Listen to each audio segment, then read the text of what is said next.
and I hope that everybody got a chance to rest and recharge a little bit over the weekend. Got a good night's sleep if possible. Um, yeah, I'm hoping that you all are doing well. So we are moving into our final week of class discussion, and we're looking toward feminist futures. So as we start to wrap up our conversations in this class, we're thinking about how we can engage all of the discussions that we've been having, and thinking about, the nuances of identity and experience, and marginalization, and thinking towards what it looks like to build futures where those that are most marginalized are shaping solutions. So when we looked at the Marriage Will Never Set Us Free videos, Dean Spade made this comment that, is really apt here in, that he notes how we have tended to favor a kind of trickle down activist agenda when it comes to various social movements. So that sort of trickle down ideology as it relates to activist movements is this notion that, those with various dimensions of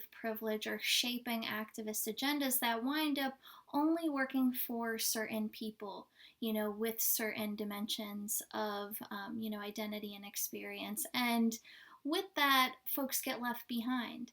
So if we look toward an intersectional feminist future, plural, so intersectional feminist futures, we're thinking about how do we center those with multiple marginalizations to help us create various solutions that work for everyone. Because if we start from that place, we're thinking about various forms of activism, various forms of goals and visions that work for the most amount of people. So as we move into these discussions of feminist futures, which I love talking about this stuff, I really want us to think big and, really flex our imaginations, in the sense that, I think that so often we can tend to look at the future and look at social change through the structures that we're mired in. So, we can tend to see the future only through the political economic structures, the forms of social organization that we are so familiar with. Yet it's so critical to think about what the world can look like when it's not shaped by hierarchy. And that is very central to an intersectional feminist vision of, building just futures. So, I really love that Adrienne Marie Brown, a social justice, facilitator and writer, she talks about how activists are continuously engaging in science fictional thinking. So, she's thinking about activism through the lens of, we are continuously building the future through how we practice liberation on a daily basis. So through the various choices that we make on a daily basis, through the various collectives that we align ourselves with, through, the people that we turn to around us, our neighbors, various communities, and ask them, what do you need right now? How can, you be of service to the world around you? You're continuously engaging in, practicing liberation in real time. So when we think about building futures through that lens, we see the possibilities of, building a world that works for everyone, that, practices equity for, the most amount of people. So, thinking about this vision of a vision of the world where no one gets left behind, we're thinking about how do we dream beyond the structures that do tend to reinforce hierarchy.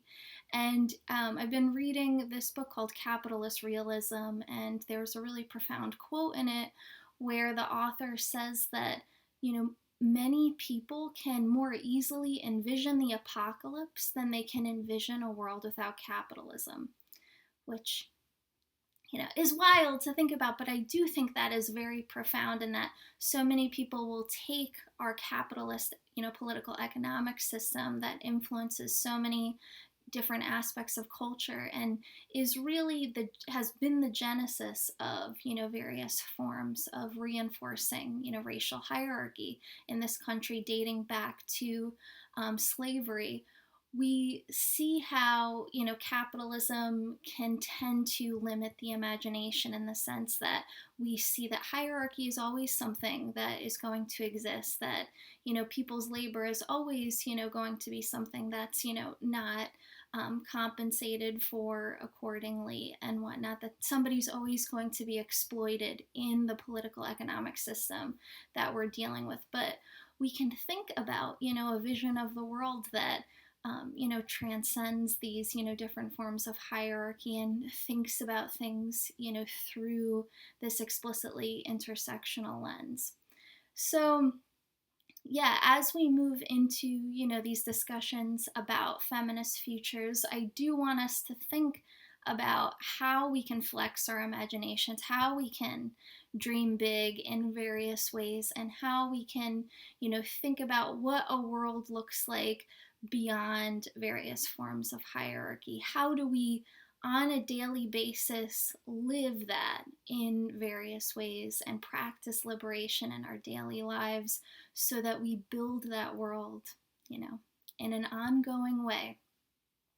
Because, I think that it's important to note that another world is possible. We don't need to necessarily feel explicitly confined to the reality that we have been experiencing, especially this particular year that's been shaped by such grief and loss. It has at the same time been shaped in a huge way by political awakening.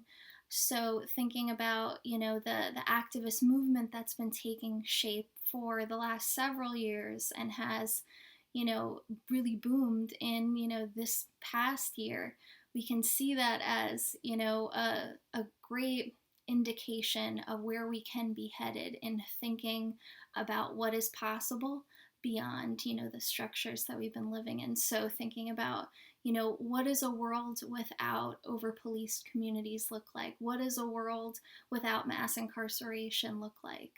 What does a world shaped by equity look like? So I look forward to talking with you all about this stuff this week.